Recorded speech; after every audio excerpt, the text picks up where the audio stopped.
Почитувани граѓани, заклучоците на Советот на Европска Унија донесоа добри вести за сите држави во регионот, освен за Република Македонија.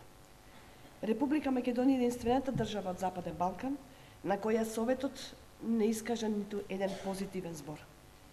За Црна Гора се констатира подобрување на независноста и ефикасноста на судството и се забележува напредок во борбата против корупцијата.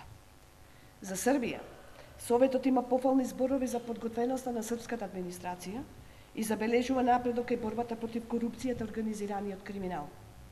За Албанија, забележен е успех во борбата против организираниот криминал и реформата во судството.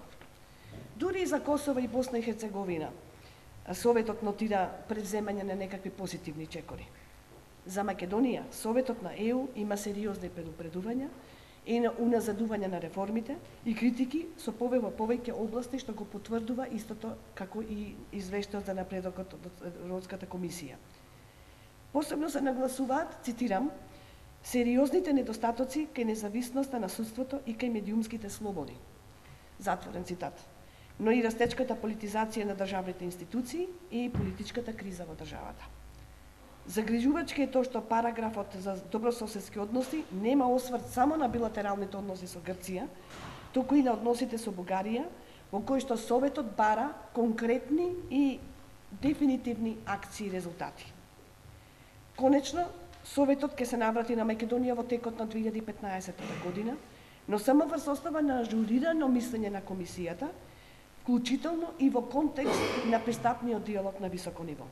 Само за подсетување, во текот на 2014 година владата не успеа да организира ниту една средба во рамките на пристапниот диалог на високо ниво. Ако истото се повтори и оваа година, однапред може да кажеме дека уште една година ќе помине без да се исполнат европските амбиции на Република Македонија.